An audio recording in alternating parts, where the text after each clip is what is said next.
This is a summary of week 4 of Patrick Lecture 48, The Life Force in the Universe. And in this section, the guide referenced images, and I grabbed it and included some exercises, called it Image Finding, an Exercise in Understanding. Uh, in fact, I added a week 5 because I had to match the calendar, so there will be another week that I'm going to devote exclusively to how to find images, what they are, how to find them, etc. So this section, which involves several different topics, uh, goes over the concept of perfection. Now, humans, we have a longing to be good and to get things right and etc. And what happens is we want it to be perfect. From a spiritual perspective, I invite people to take a different approach, have a different starting point. And that is, as it says in this section, this is the lecture, that it's already perfect. To follow a spiritual path means that you believe that there's a spiritual purpose, and there's some kind of plan. Rather than worrying about, am I on the plan? What is the plan? How can I adjust myself to better support the plan? Which is a human tendency. The idea is to realize that it's a divine plan. It does not need our fingertips. It does not need our micromanagement. That the plan itself, once set into motion, will carry us along. Now, the idea is we may wish to participate more fully. We may want to have more consciousness, which would accelerate the process. And that's great. The plan is still perfect. So that whatever stage of development I'm in, which since I don't know the full scale of reality, I have no idea. Whatever my stage of development is, there are some things that are accessible to me today, and there are some things that aren't. Just like when you're 4 or 5 years old, there's things you can do, there's things a bright and precocious 5-year-old can do, and there are things that are just beyond the capacity of a 5-year-old child. It is difficult for adults to think of themselves as still being in childhood development, but it's a good analogy because in spirit, that's where we would be more whole, and we're not there. We're here. So I always try to put some humor into this. We're not here because we're better than. We're here because we have things to do. So as much as we think of ourselves, we're still here with development to go through.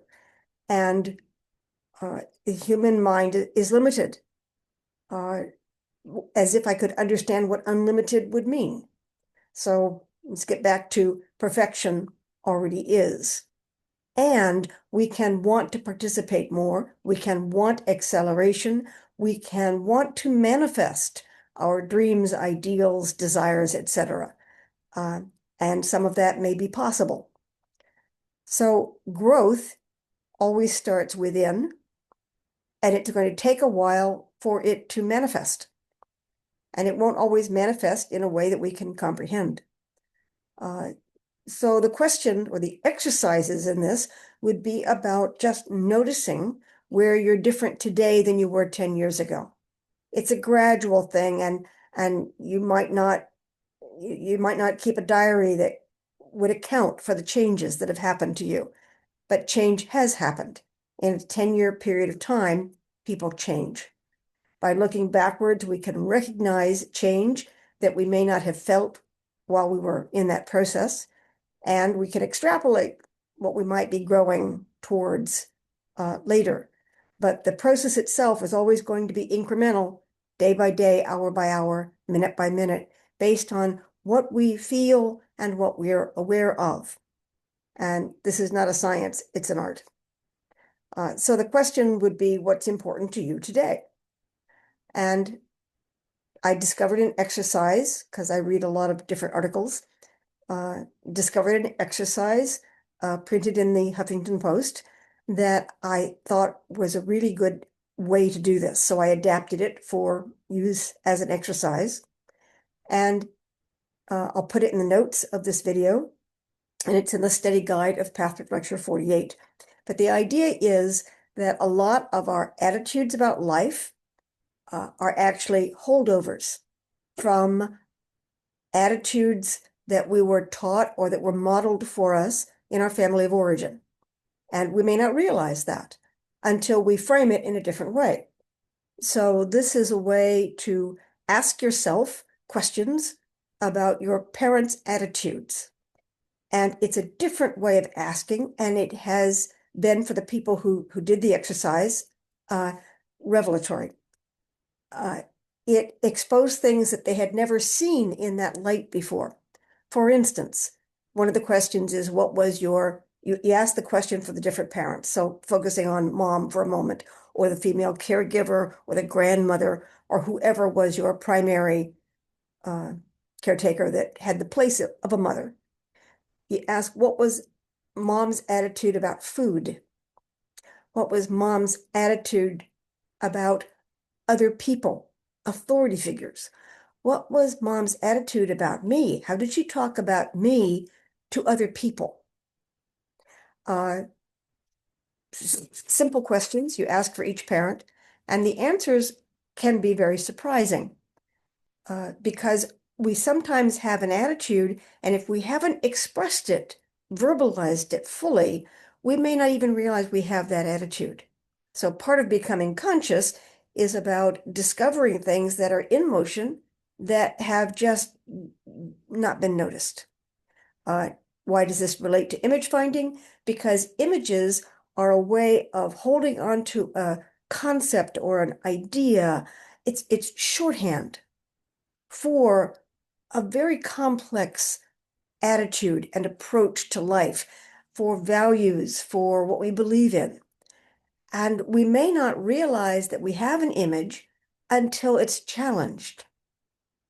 So to find an image, it's not going to be standing in plain sight. It takes a little work to establish what is an image and if we're holding it. And by finding out about parental attitudes, we can see more clearly where some of our approaches have come from. Now, sometimes we copy our parents unconsciously, and sometimes we have rebelled against them, and we may not be fully conscious of that either. So that I use a pillar to post. We want to get away from something, so we go this direction when we may want to adjust attitudes for a more balanced approach. So that's an example of one of the exercises that I discovered, and I put more in the on the website and so forth about finding images. And then the question is, well, what do you do with them? Well, part of it is finding them in the first place, because when they're unconscious, we're not aware of them. So becoming aware usually sets something in motion all by itself. And then you can run out of steam or run out of momentum on that, and then you may want to do more work on it. But the first thing is to notice. And so then the section goes back to growth is a step-by-step process, and it takes effort. So we can, effort can be difficult or it can be easy. It's still effort. Just because you don't think something is difficult doesn't mean it doesn't take effort, and that someone else might see it as difficult. So it's wonderful when growth feels effortless. It's wonderful when it flows and when things come to you easily and you're making a lot of progress. That usually doesn't last forever. And then sometimes it's hard work. In the previous section of the study guide, the guide talked about two kinds of pain. One is degeneration and the other is regeneration. And I analogize that to wrecking balls. Can tear structures down in a very short period of time, but rebuilding those structures can take a long time. Awareness can show us what needs to be addressed. Addressing it can take a long time. If we're not enthused about it, it can feel like a lot of work. And we may want progress reports. We may want to see signposts along the way, but spiritual work doesn't come with a lot of signposts. So we may need to motivate ourselves in other ways. So, short summary on image finding, understanding. I invite you to read the lecture. It's quite a lecture. Pathway Lecture 48, The Life Force in the Universe. And thanks for listening.